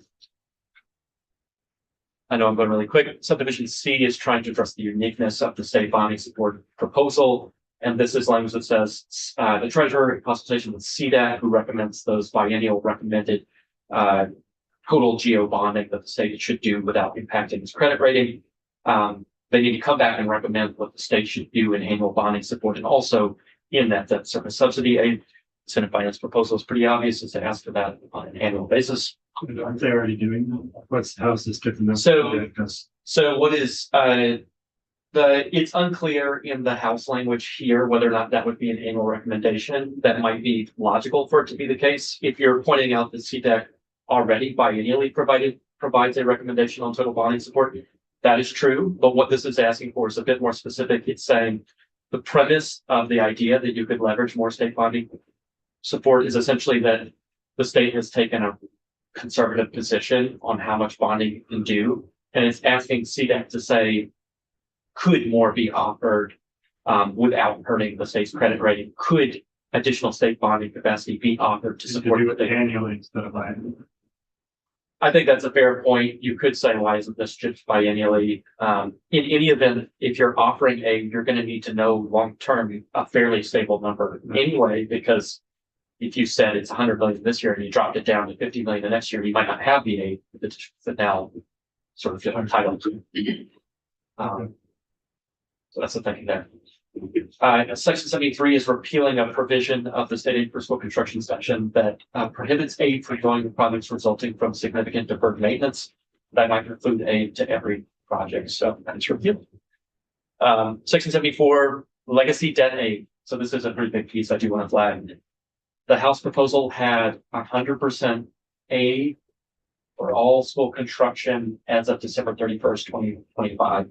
Any bonded indebtedness for school construction existing as of that time. And it set out what the annual aid amount package would be in the worst year, a maximum total annual amount of 61 million. That would go effective July 1 this summer. There is no. The projects had to be constructed or renovated as of December 31st, 2025. The money had been spent by that date, or what had to happen? So on the House side, it's the cost of any debt incurred, meaning they've actually taken out the debt. They could have not started. Exactly. There was no revenue source, so it wasn't going to happen, but that's the House side said. Okay. The Section 74 piece made the most obvious fix to that, which is instead of being effective this July 1, makes it contingently effective with the foundation formula July 1, 2030. And then it made some updates, and this is something that Beth referenced earlier with the bad faith participants, where there had been a question. Instead of just all districts are eligible to receive any school construction debt as of that date, there is a kick out. So the default option is that you are in for legacy debt aid unless that facilitator report identifies the district as a bad faith participant. That's the whole reason it's included in the Section 15 report. There was debate here as to, I don't know how in detail you guys want, but There had been an approach that might have been focused on whether you were a good faith participant. That would require a more significant determination for every applicant. And if you think of it, it makes the default state that no one is getting legacy debt aid until you're determined to be a good faith participant in that report. This is a more restrictive ask in section 15, just determine if someone's a bad faith participant, the presumption would be that you aren't. And so that's the eligibility condition. There is another update, which the chair was noting. School districts eligible to receive legacy debt aid pursuant to the section only if the district is not identified as a bad faith participant. And then a change to what is captured. So one is bumping down from 100% aid to 75% aid. And if you think about what Senate Finance is doing, they're tying that to the same cap on total aid offered under the program, right? That was 30 to 75%. So saying legacy debt to new program debt at the max end, but it's also changed the actual condition itself. It's the debt service cost of any debt that is approved by the voters of the district related to school construction and for which construction has begun as of December 31st, 2025. Okay, Senator Ruth. Ari, the bad faith participant, if I'm remembering right, that said there was not a definition That's correct. in the bill. Seems like that leaves a lot of authority in that. It certainly does. Might be something for the conference committee, assuming we have one to take that. I think it's something you could work on the way that I think about it, but it would just be my thoughts, much as Beth said earlier, her thoughts that she offered. Bad faith is different than not being a happy participant, right? Right. It's like obstructing, and that's the kind of idea that is, but you could do more to build out what it means to be a bad faith Well, and participant. I'm having flashbacks to Act 46. So we had, we had a period where people were voluntarily studying and in at least one case that I can remember, we had somebody who announced, a superintendent who announced to their district that this was not going to happen, but they had to go through this basically bullshit exercise. Yes. And that was all very public. It would seem to me that would be a bad. So, I mean, I take your point, and I think that it does extend a lot of discretion to the facilitator in that determination. It's interesting you bring up that hypothetical. Again, this is just my thoughts, but part of the thinking when we were discussing building out the idea for a bad faith participant was that someone could approach the study committee process. There's been a proposal, and they say, this actually doesn't make sense for us. But then they attend the study committee meetings. Yeah. They've said that it doesn't make sense. That's a good. And that's a fair, right? That's a good faith. They still think it makes sense. Yeah. But yeah, I think I agree. There's a lot of discretion extended to the facilitator, and there's nothing other than the terms bad faith participant. How did they come up with the 45 million? So this was just multiplying the 61 million by 75% at the top end. I think it is a good question whether, because the 61 million was measuring the maximum annual impact for all the debt service payments. It really was just me multiplying that by 75%. I don't know. We don't know where the set of 61 to do. We can find out it's through, I think we can talk. She knows. She's good. Okay. Shaky. That's in our fiscal. Yeah, I'm trying to understand what she's saying. Okay, we'll wait for that later. Yeah, the 61 million originated from Michael Kahn with the Vermont Bond Bank, identifying all of the existing debt as of December 31st, 2025. So that's a hard figure, or relatively hard figure. The 45.75 was just me multiplying by 0.75. The question I would have is the maximum annual impact in a year, is that the same every year such that the maximum annual impact could be just multiplied by 75%? If it turned out that they're on some kind of different schedule, perhaps multiplied by 0.75, Sure. it could be slightly different. Moving on. Section 75 through 76 are non-substantive changes, so I'm not going to talk about those, and they're the same between the House and the Senate. Anyway, Section 77, this is a substantive piece. I'll just flag. It's the same between both as passed House and the Senate Finance Report. This is, you'll recall that supplemental district spending, which is the local spending that districts can do once the foundation formula rolls out.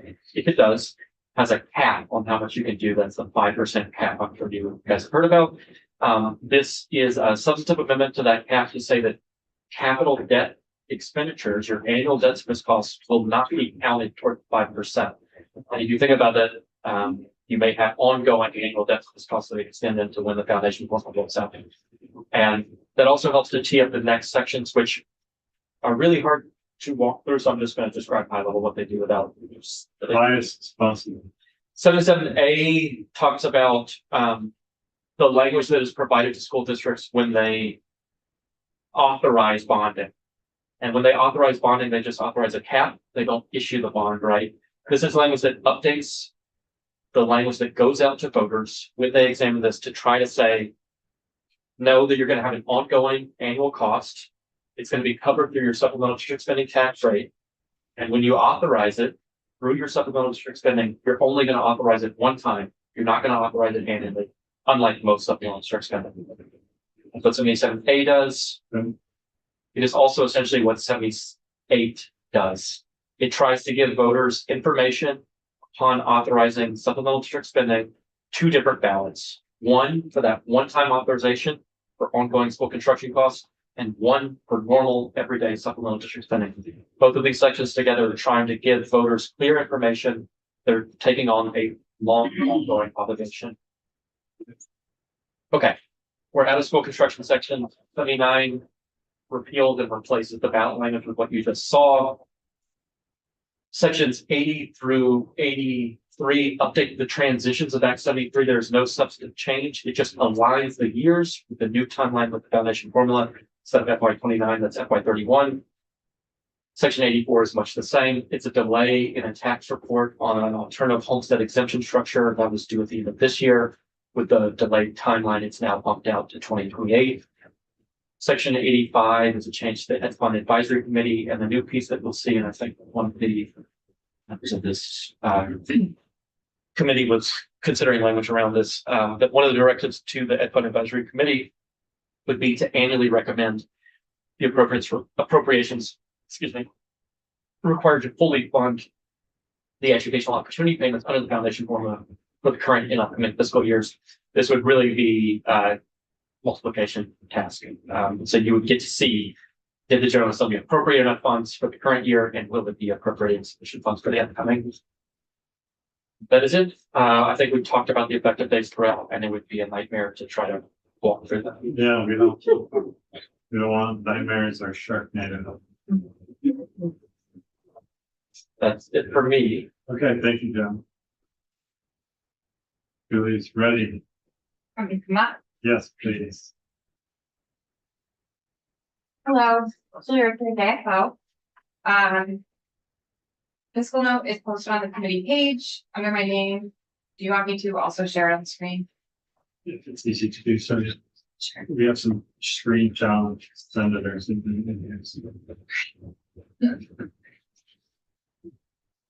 here. Not you. You're looking at me. I'm looking at the person on the other side.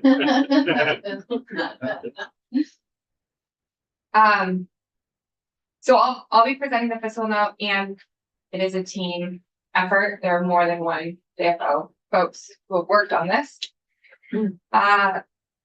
I think you've already talked about a lot of the things that the fiscal note touches on. The big picture, the overall fiscal impact of the bill is unclear, and that's because many of the impacts depend on outstanding policy decisions at the state and the local level.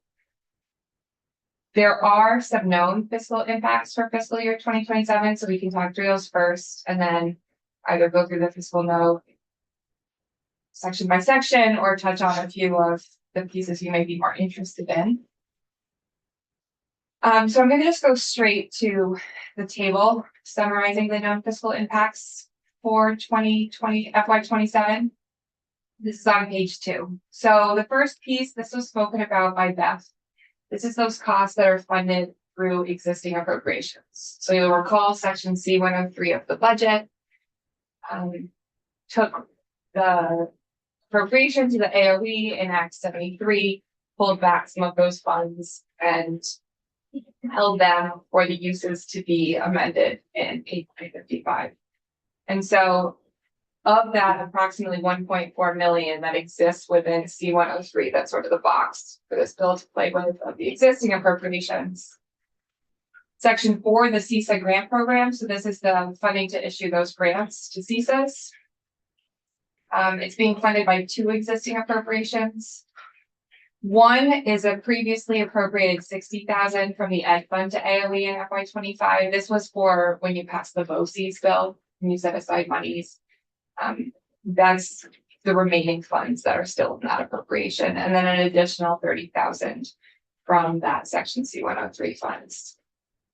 Section 17 has 3 different uses. So it's got the study committee reimbursement grants. This is reimbursing union school district study committees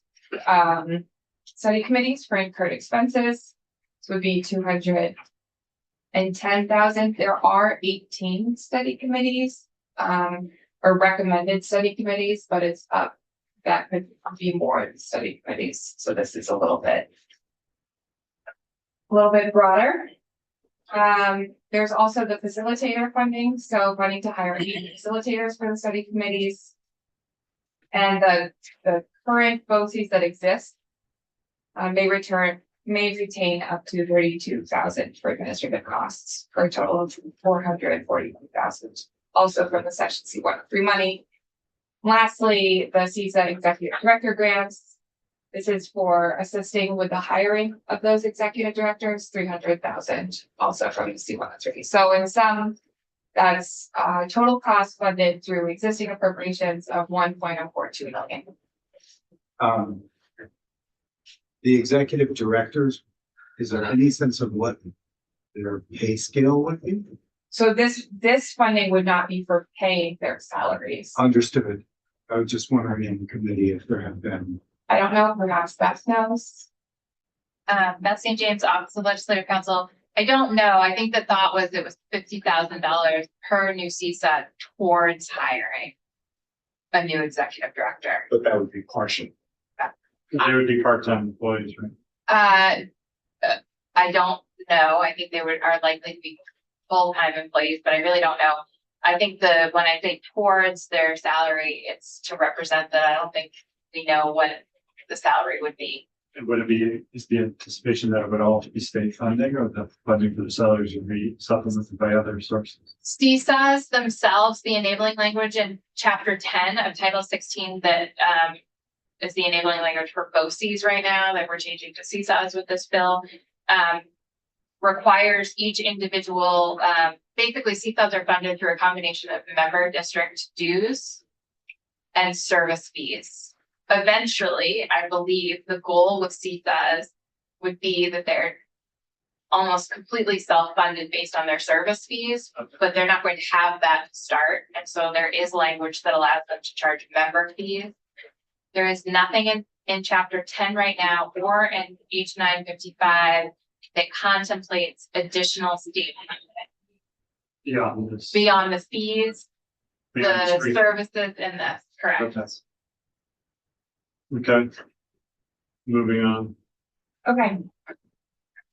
So those are the costs funded through existing appropriations, and then we spoke about these other 3 rather. So there are 2 new appropriations in H 955.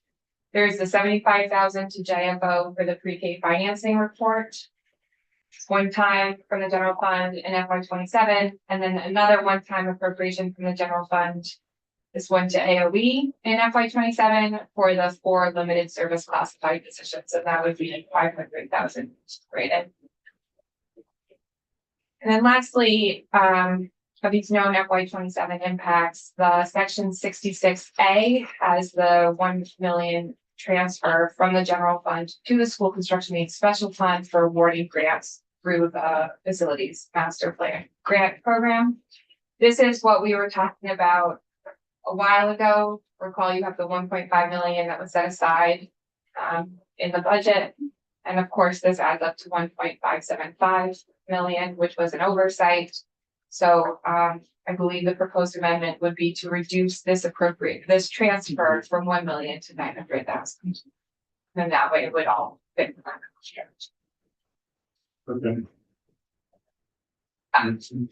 Okay. Do we need to know anything else?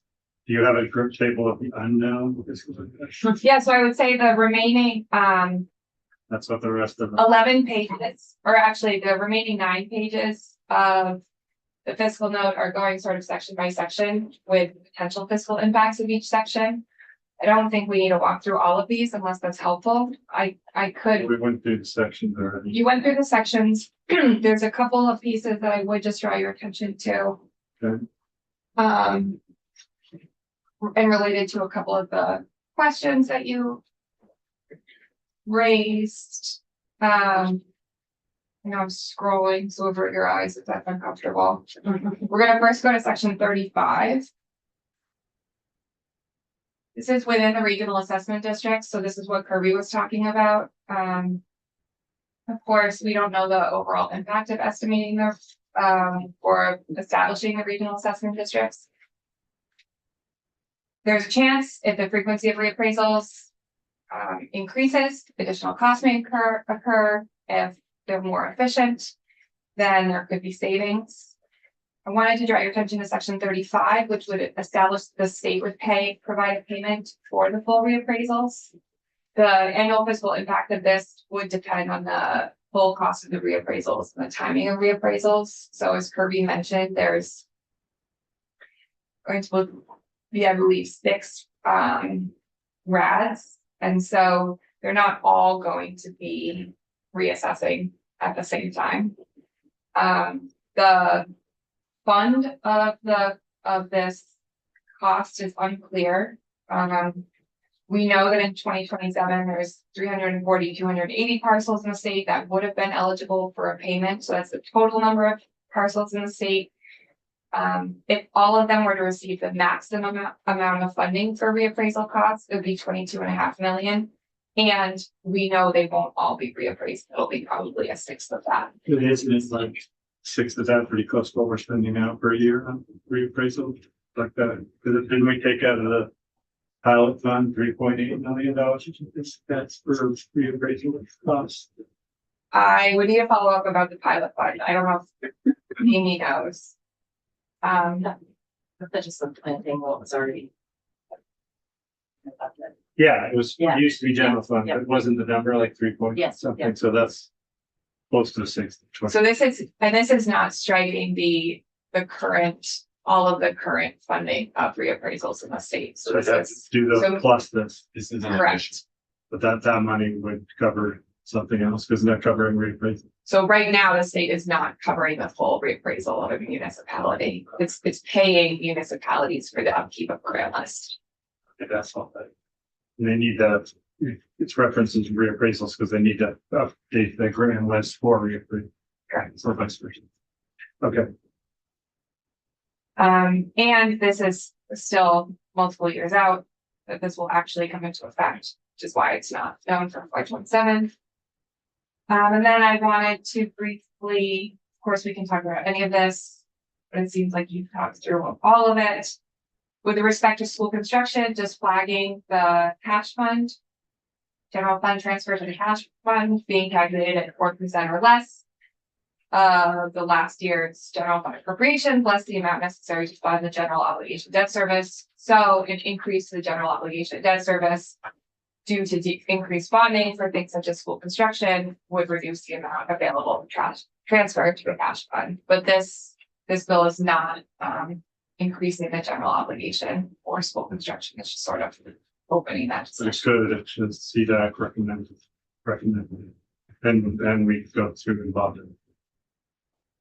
Okay, And then the last thing I wanted to touch on was just following up on section 74. This was about the legacy debt aid program. I think that John answered all of your questions. The 61 million came from the Vermont Bond Bank. This is the total maximum incurred debt service that may apply in a single year. So annual maximum debt service. I will say that this amount is 100% is certainly covered at the state level. It's just within a school district's budget. And because school district's budgets are funded 100% through the statewide education fund, this is not incurring a new expense. It's shifting how that expense is paid for, right? And as the state is transitioning into a new education funding formula, foundation formula, where a school district may not be able to build that debt into their budget in the same way it can build it into the education spending. This is shifting, so we can't really compare how this would impact future state with a future funding formula compared to today with our today's state, our today funding formula, other than these costs exist now and are being covered by the state now. This section 74 does not identify which fund would be paying the legacy debt. Currently, it's education. Thank you. Yeah, and then I just wanted to let you know the final 2 pages are the effective dates by section. Exciting. We won't talk about it. And next. And is there any questions for Instructor about fiscal move? John, do you want to talk about the amendment? Yep. Happy to do that. So how's that shit's going to get it? Sounds like forward. So general fund's only 1.5 down, Okay. which we had in the budget. In the future, there will be. I know. Well, if it all happens. Yes, Mr. Chair, just wondering when you're thinking of voting right now. right now. Okay. Before the race starts. Yeah. So we would need to look at this amendment and we can we'd entertain a motion. Okay. So here's the section 66A in the underline. This is that $3 million that we talked about transferred from general fund to the school construction aid special fund. And here is the proposed amendment. You guys respectfully report something and recommend that this be amended by striking out 1 million and inserting in lieu thereof $900,000. Was there another thing? Yeah. There's gave another version if you want to add either thing. What was your, I forgot what it was. It was changing an or to an and because Oh, yeah. to meet the Yeah, we want to do that. Okay, I'll let Kirby. It's on the, I think it's on the committee webpage. I know. So it'd be that $1 million to $900,000, and then it would be that and an or that we talked about. Do we, Yeah, I should pull it up before you do anything, but I'm not seeing it yet, but maybe it will. Oh, there. So I'm missing. That's your question, Sarah. What's we need to specifically name the 21,000 that is supposed to be going to page 931. You don't think we need to do that? We were going to do that. This is just talking about the transfer amount, so I think We need anywhere to talk about that. So you're reducing it so that you have the money available for the 21 that's in 930. so. Okay, It's just there. So just there, so Yeah. just there. we just have to remember not to spend it on the offense until we do. No. So the joint business committee might, okay, so here's the full amendment for the 2 instances of amendment. Now we make it.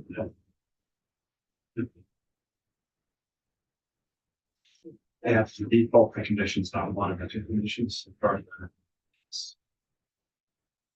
Okay, so I'll entertain a motion to move the bill favorably with this amendment with that. So moved. So moved. Well, we can go back to our regular clerk. Yeah. Great. The real. Real. Real. Captain clerk. Return to stability. My order. Mistake. See if everybody's name gets called in order. The last. Fine. So 955. Fine. The bill. Never knew it was gonna be allowed. What are you talking about? State. 14. Make a 14. Yeah. 514. 2017. Also did. Yep. oh, step like, Okay. Senator Brew. Yeah. Senator Brennan, no. Senator Elias. Yes. Senator Norris. No. Senator Watson. yes. Senator Westman. No. Senator Perchlet. Yes. It happens. Not all the time. Most of them will vote with that. Big quarter. Or with the, I can report it.